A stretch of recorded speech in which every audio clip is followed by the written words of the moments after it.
কবি জীবনানন্দ দাশের লেখা সুচেতনা। সুচেতনা, তুমি এক দূরতর দ্বীপ, বিকেলের নক্ষত্রের কাছে। সেইখানে দারুচিনি বনানীর ফাঁকে নির্জনতা আছে। এই পৃথিবীর রণরক্ত সফলতা সত্য, তবু শেষ সত্য নয়।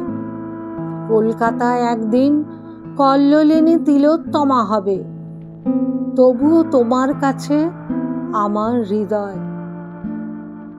আজকে অনেক রূঢ় রৌদ্রে ঘুরে প্রাণ পৃথিবীর মানুষকে মানুষের মতো ভালোবাসা দিতে গিয়ে তবু দেখেছি আমারই হাতে হয়তো নিহত ভাই, বোন, বন্ধু, পরিজন পড়ে আছে। পৃথিবীর গভীরতর অসুখ এখন, মানুষ তবুও ঋণী পৃথিবীরই কাছে।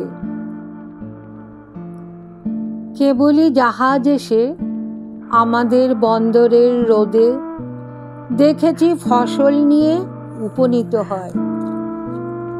সেই শস্য অগণন মানুষের সব থেকে উৎসারিত স্বর্ণের বিস্ময় আমাদের পিতা বুদ্ধ, কনফুসিয়াসের মতো আমাদেরও প্রাণ মুখ করে রাখে। তবু চারিদিকে রক্তক্লান্ত কাজের আহ্বান। সুচেতনা, এই পথে আলো জেলে এ পথেই পৃথিবীর ক্রমমুক্তি হবে। সে অনেক শতাব্দীর মনীষীর কাজ। এ বাতাস কি পরম সূর্য করোজ্জ্বল, প্রায় তত দূর ভালো মানব সমাজ। আমাদের মতো ক্লান্তিহীন নাবিকের হাতে গড়ে দেব আজ নয় ঢের দূর অন্তিম প্রভাতে। মাটি পৃথিবীর টানে মানব জন্মের ঘরে কখন এসেছি না এলেই ভালো হতো অনুভব করে। এসে যে গভীরতর লাভ হলো সে সব বুঝেছি।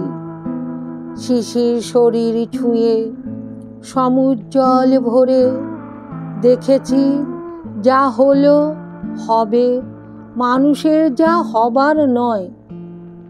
শাশ্বত রাত্রির বুকে সকলই অনন্ত সূর্যোদয়।